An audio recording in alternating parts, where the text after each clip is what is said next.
Jabra Nivir Uru Rukma turquoise. Anyway, the coral mountain is very beautifully dressed with the evening sky, with the yellow dress of the Lord mocked its beauty. There is gold on the summit of the mountain, but the Lord's helmet bedecked with jewels, mocked it. And the mountain's waterfalls, herbs, etc., with a panorama of flowers, seemed like garlands. But the Lord's gigantic body and his hands and legs, decorated with jewels, pearls, tulsi leaves, and flower columns, mocked the scene on the mountain. Purport by His Divine Grace Srila Prabhupada. The panoramic beauty of nature, which strikes one with wonder, may be taken as a perverted reflection of the transcendental body of the Lord. One who is therefore attracted by the beauty of the Lord is no longer attracted by the beauty of material nature, although he does not minimize its beauty.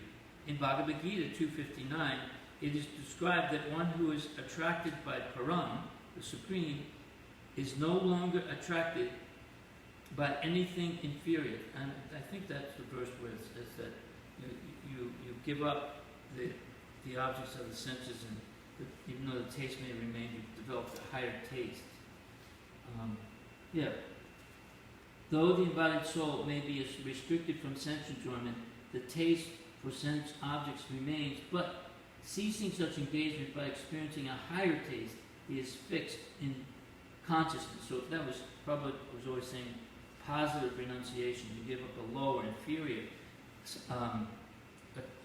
pleasure for the higher pleasure, and that's the pleasure of devotional service, being able to absorb the senses in the beauty of Krishna and appreciating his creation, but realizing it's just a perverted reflection, at least in the material world. And then the 25th verse is Ayamato Vistarata Svamana Dehena Lokatraya Sangrahena Vichitra Dvijabarana. See, I'm going to do that again. Dvijabaran Amsu Kanam Krita Shriya Pashrita Se Vesha Deham. The translation of this verse is his transcendental body, unlimited in length and breadth, occupied the three planetary systems, upper, middle, and lower. His body was self-illuminated by unparalleled dress and variegatedness, and was properly ornamented. Please repeat. His transcendental body, unlimited in length and breadth, occupied the three planetary systems, upper, middle, and lower.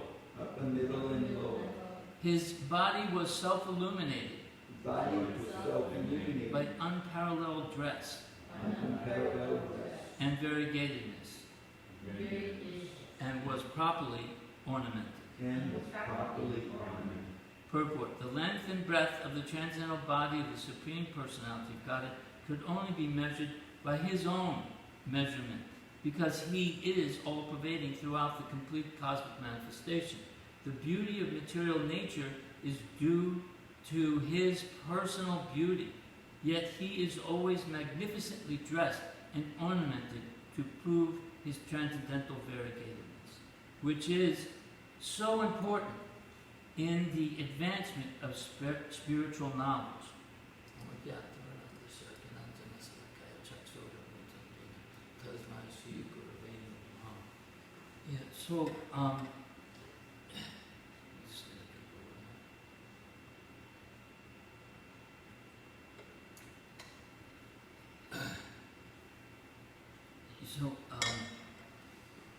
We're going to start. I wasn't really sure what I was going to be doing, so I had written down some ideas, but it kind of works. With great humility, people throughout the centuries have asked, where do we come from? And what is this creation? The beginning of this whole section here. Lord Brahma's is describing what he sees, but he starts off by asking, where am I? Where do I come from? Who's the creator? So what is this creation, and who or what created it? And us. There seems to be a pattern to our lives. The cycles of our lives and of nature around us. The more one is connected to the land for sustenance and has a healthy respect for the lives of the animals and the other creatures, we understand our dependence on one another and the earth, the water, air, etc. Many cultures, excuse me, that's out of place. Where is it? Yes, it is. Yeah, asking this question, where we come from, who's created this universe, why is it here? Asking these questions is where did we or our universe come from is a hallmark of all civilizations. As actually Prabhupada said, a human being,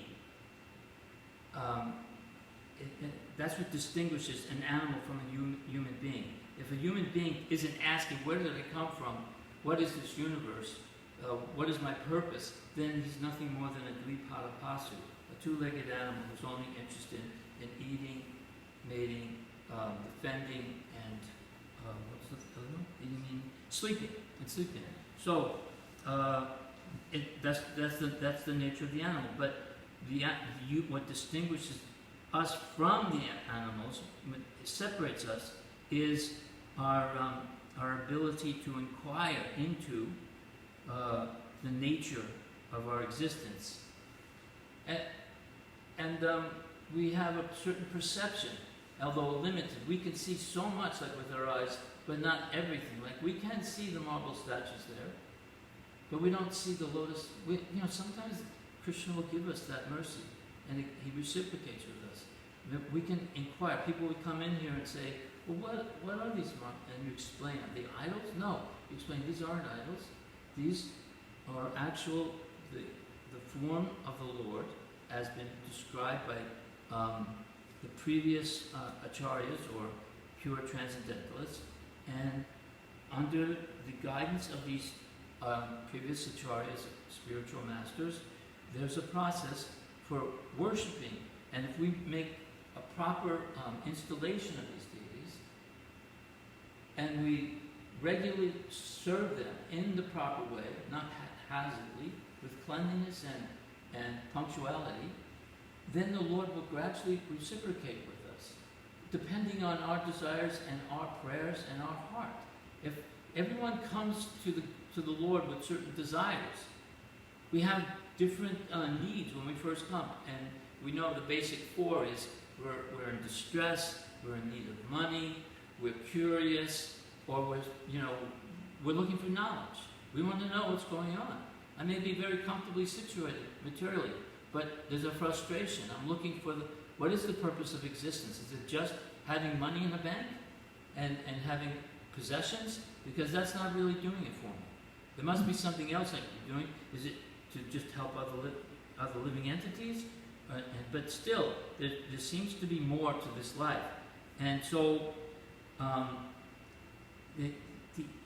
so this question has been asked about our universe. Where does it come from? That's a hallmark of all civilizations.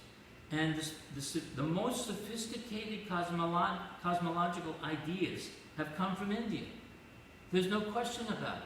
No other civilization, no other part of the world has such a detailed view and knowledge of the cosmos, of the universe, and with great humility.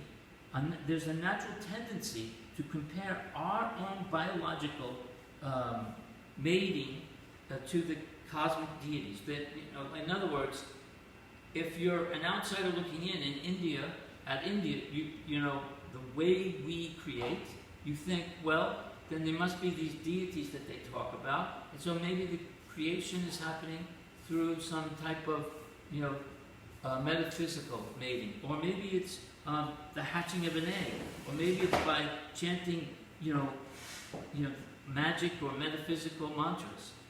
So only the Hindu civilization understands how old our universe is, and actually some scientists they have recently determined that it's incredibly. They think it's an interesting coincidence that how close the Vedas calculate the age of the universe and the distance of the planets, and they can predict the various shifts and patterns within the universe. There's all kinds of patterns within our lives. There's cycles of destruction and creation, and also within the universe. And the Hindu society of the Vedas, they are so incredibly close to what they have finally, with their telescopes and their mathematical equations and their observations, they are starting to realize how accurate the Hindus were, or the Vedas were. But they think, oh, that's just an accident, because these are primitive people.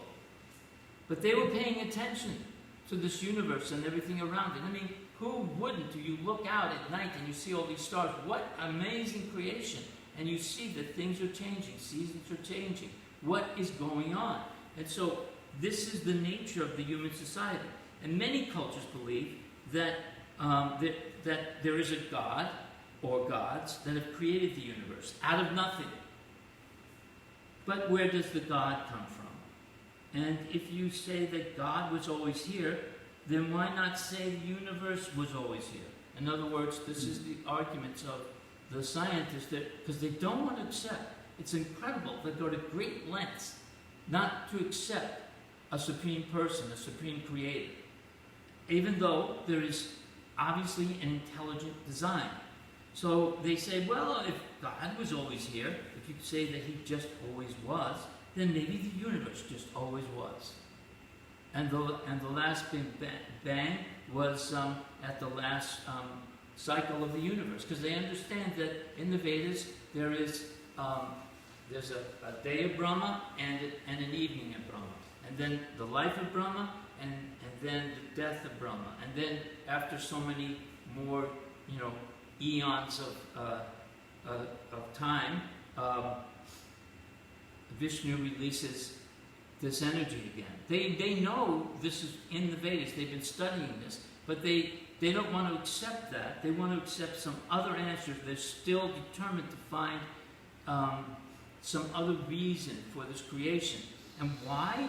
Because they're enemies of God, and two, because they think in this way they can have a justification for exploiting God's creation for their own sense gratification, and not feel guilty for their mismanagement of his creation, and not feel guilty for acts that are not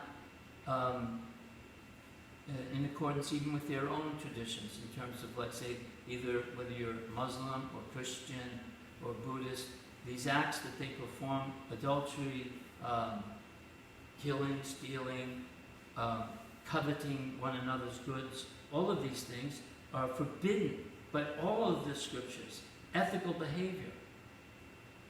But the scientists don't accept, some of them do, but they are becoming more and more interested in what it is that Prabhupada has presented. And the reason I'm speaking like this is because this TOVP is about to happen sometime in and this is going to be the center of our preaching work throughout the world. It will be the center of preaching throughout the world. It'll become the center of the world. There'll be a lot of what are you talking about? This is all. The sun is being driven by a chariot and a god, But what are their explanations? We're accepting things on faith but faith in something sublime, understanding that our information is coming from the Supreme Personality of God and from hand-picked, pure personalities. Like for instance, it's Lord Brahma's karma to take birth and be the creator. It's what he desired, and he is qualified to do it, and he's doing it under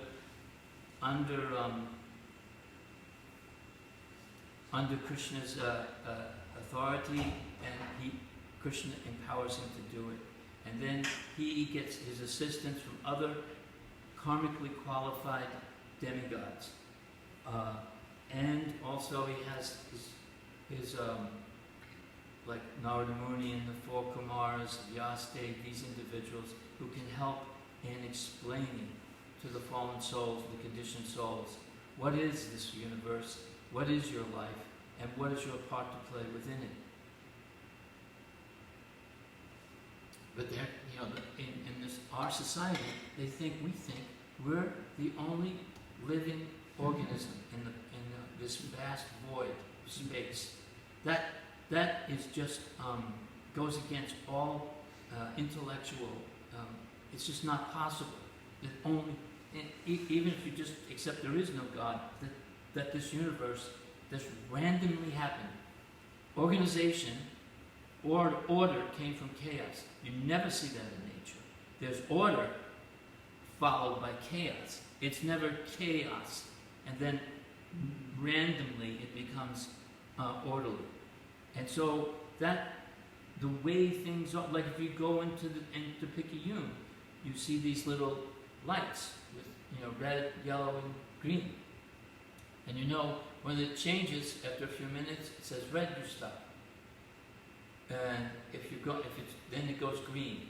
Then you go a little further down, you see a yellow, which means slow down because it's about to turn red again.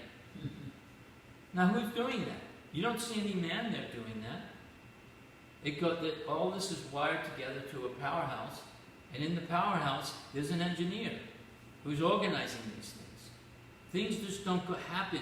So we in this universe we see the planets moving, and there are seasons, and there's periods where there's drought, and there's periods where there's a plenty.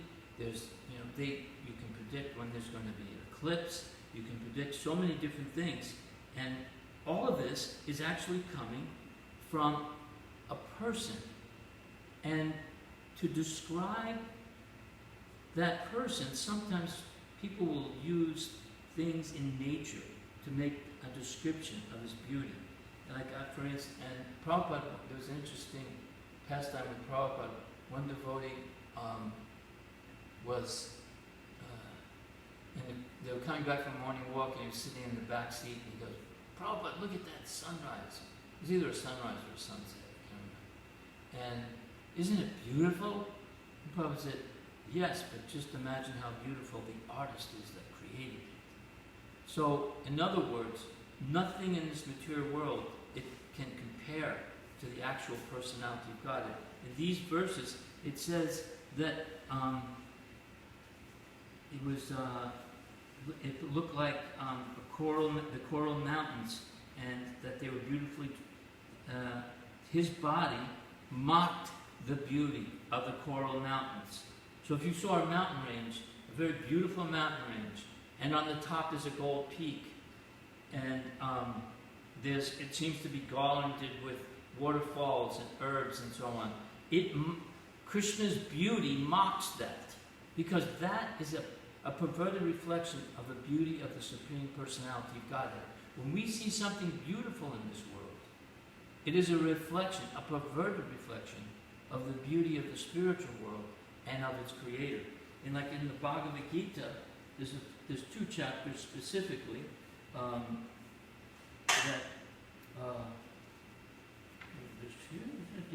So first, Arjuna is asking, how am I to meditate? How am I to think about you? And in the knowledge of the Absolute, this is the famous verse where he says, "O conqueror of wealth, there is no truth superior to me. Everything rests on me, upon me, as pearls strung on a thread. O son of Kunti, I am the taste of water, the light of the sun and the moon, the syllable Om in the Vedic mantras. I am the sound in ether and ability in man. So also this, right here, in this last verse, it talks about measuring the length and breadth of the Lord. And it's impossible because he is spread throughout the entire universe. Everything is resting on him like pearls strung on a thread. And so he is the super soul. He goes from the end, from the far end, east, west, north, south, everything within this particular universe. He's spread throughout it and beyond. And these scientists are beginning to understand that this planet that we're on is just a small little planet that happens to be going around a very small little star or sun, and there are many other, this isn't one small insignificant galaxy, and there are many other galaxies within this universe, and with the potential for many other planets like ours. But there's life within our galaxy. There's life on the moon. That's proof that they never went there. There is a beautiful planet there, a heavenly planet. And it's not a desert. Maybe they landed on some asteroid or something or whatever they did. But it's a vast universe. And then they also have actually begun to understand that outside of our universe is more universes, spreading on and on and on and on, almost infinitely. Like when Hari Griva was walking with Srila Prabhupada by the ocean, and they were looking at the ocean, and Prabhupada said, isn't this amazing, this ocean is looking like that. And then Hari Griva says, yes, it looks like it goes on forever, like into infinity. Prabhupada said, no, it's temporary. There's nothing in this material world that's permanent. There's nothing eternal in this material world. It's all, and it's limited. It has a beginning and an end. The spiritual world, that goes on and on and on and on. So Prabhupada would compare different things in nature to teach us about the philosophy. But if we are to remain Krishna conscious, Krishna has explained to us how you can meditate on him always. Of course, you can meditate on his names, you can meditate on his pastimes. But then when you're drinking some water, you can think, this taste of water, which surpasses, nothing satisfies you like water. No soft drink, no anything is greater than the taste of water, and that is Krishna. And any great ability that anyone has, that person is borrowing that ability from Krishna. And so you can see, whenever you look at anything in this world, it's always Krishna. You just have to constantly be reminding, oh, I'm going to actually have a taste of Krishna right now. Shri Vishnu, Shri Vishnu, Shri Vishnu. That's the way we always did it. If you didn't say Shri Vishnu before you drank water, you were in Maya. Yeah.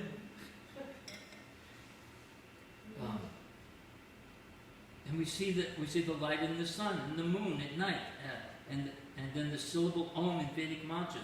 I'm the sound in ether, the ability in man. I am the original fragrance of the earth. You know that smell as the fresh rain in the morning on a nice fertilized, recently plowed piece of land, that aroma that comes out of the earth. It's, there's nothing mentioned. And then you can take, he gives us little packets, little seeds. And this particular seed, you put it in the ground and it becomes rose flavored. And if you put this in the seed, you get a bush with gardenias. Every one of these has their own separate fragrance within it. And each one of them produce seeds to produce more bushes or more flowers or more fruits, more trees, all packed into those seeds. This is the magic of Krishna. This is the greatness of Krishna. And especially if you're, like they say that the occupation of being a farmer is the most noblest of professions, because they also have to recognize everything they do is based on the controller, based on Krishna. And, for their crops to be successful, there has to be just the right amount of rain, and not too much, not too little, just the amount of sunlight, not too much, not too little. The soil has to be have the right ingredients in it, not too acidic, not too much alkaline. Everything has to be done balanced. And this is all happening because of Krishna, and if we stay in harmony with Krishna.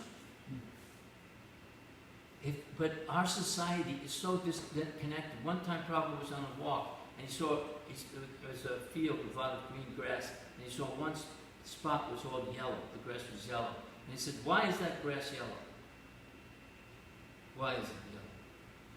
Prabhupada said, they were going, because of this or that. Prabhupada said, no, it's because it's disconnected from the root.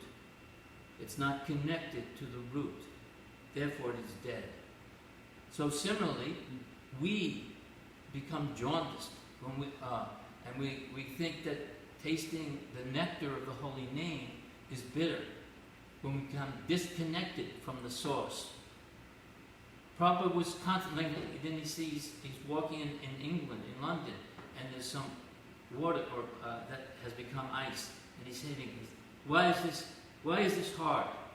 Well, Prabhupada, it's frozen, the water. No, this is water that's not in its constitutional position.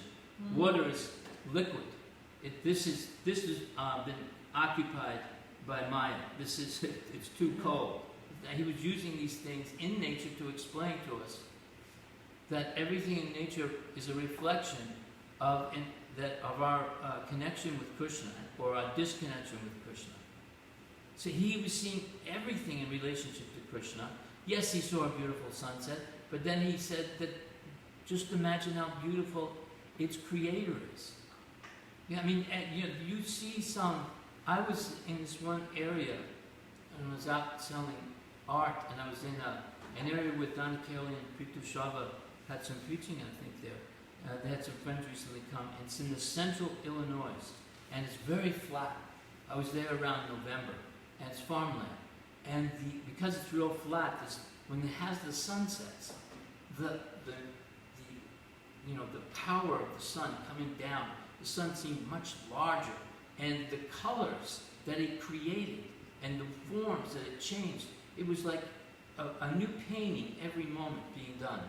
And it would blend in purples and lavenders and pink.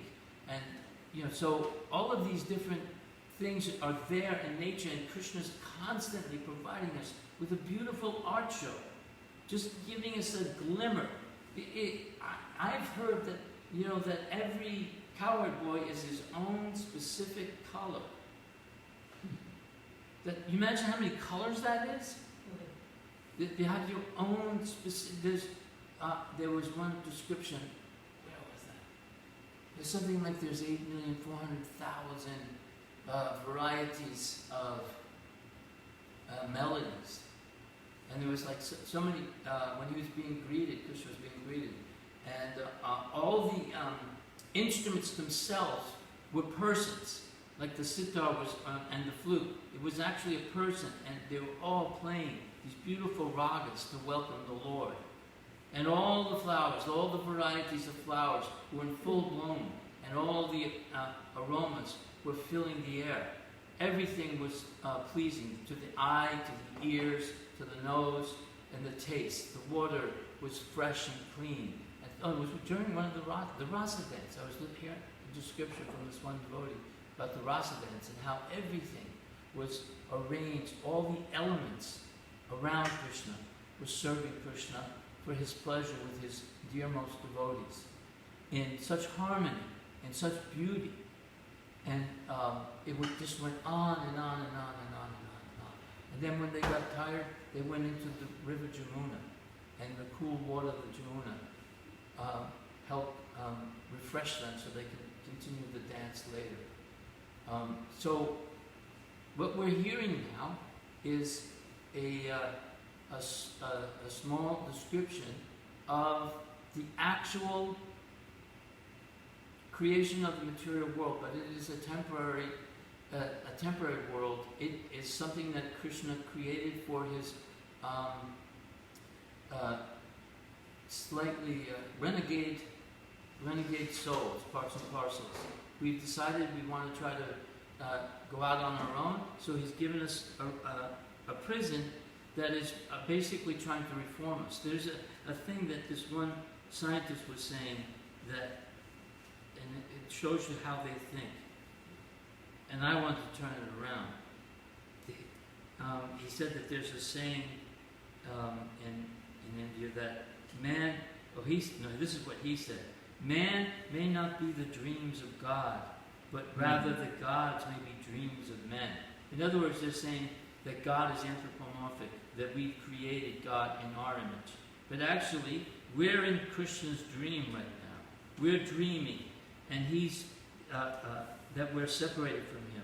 We've fallen asleep, and Krishna is lying on his bed, Anantasesh, overseeing everything, entering into our hearts, into all the different elements, witnessing, making sure we don't go too off track.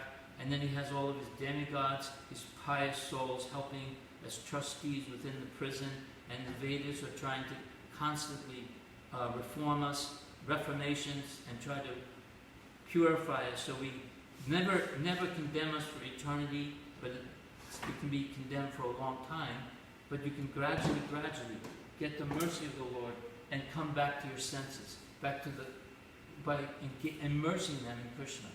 And with the descriptions of the opulence of Krishna and how you can see Krishna everywhere all the time. By reading the Bhagavad Gita, you can see him everywhere all the time. But it has to be practiced. It has to be, because we get so many distractions like political news and the latest price of gasoline, or problems in your family and things like that. But we have to try to remain undeterred, to remain focused on the main goal, not lose sight of the goal, not to become puffed up. We have to understand the insignificance of ourselves. This soul is one small planet in one small galaxy of one small universe, and there are many, many other universes, and those universes, all of those universes, much larger, like those universes that Brahma doesn't have 4 heads, they have a 10,000 head, they have a 10 million heads, they have 1 billion heads. Our Brahma has 4. We're the youngest, the smallest universe, and we're a very small planet within that universe. We are very dependent. We cannot, and we're dependent on all life, and all the jivatmas around us, and all the demigods, and we must remain connected through the grace of our spiritual master and the Supreme Personality of Godhead. Does anyone have any questions or comments?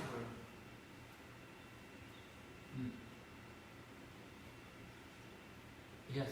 Well, I like what you said about the COPD becoming an important part of our appreciation, because I was watching a video yesterday and it looks like they're getting a lot done. Are they? Really? I mean, they actually took us inside in the video, and like there was a kitchen just for sweets. I saw that one. Yeah. Yeah, all kinds of things happening there. I mean, they still have different. They have a pajari room just for. The shape is there, yeah. They have pajari rooms for each, for just certain backdrops, and then certain types of clothing, then certain types of jewelry. Each one has very large pajari rooms, and they have different kitchens. Right. It's really quite remarkable. I think it's interesting because in the news, I never heard of this before, but lately it's the flat earthers. And I was thinking, because there's some descriptions about the boom on the being, like a plane, Yeah. and then the earth is situated in there. So I was wondering whether, the media, they have a way of spinning out things to get people to think the way they want them to think. So maybe they're preparing them for this big planetarium that's coming up. Yeah, I actually heard this one scientist saying that we finally now have discovered that there's a flat field of some type of gas. Neat. And you know, I said, well, where did you get that from? And he obviously, this person was reading a lot about, you know, the Vedic knowledge, but he kept trying to make it that we are the gods, we are the control. you know, we can, and we with our tiny little brains, we will. He even though he was speaking very proudly, we are, you know, so. But we have, you know, this creation is so vast and we're so small, but yet we're the crown of creation. In other words, we are envious of Krishna. Yes, we are envious of Krishna, and we that will was the defeat him. biggest qualification because Arjuna was not envious. We have to be not envious to even understand. Yes, because you're my not envious and you're my devotee, right? There's a really good video that I recommend for everyone about called The Powers of 10, how when they zoom out of the universe, they start in a small thing on the planet Earth and they zoom out and somehow how larger, everything gets bigger and bigger, and then they zoom in and they start going into this one item on the guy's holding it, so I can't remember so long ago, but he keeps going to the atoms and all these different, you know, things that are microscopic. Yeah. And you can just imagine that if you were a microbe, of course there's going to be huge things out there that we will never see because we're just so tiny. I mean, it's really enlightening.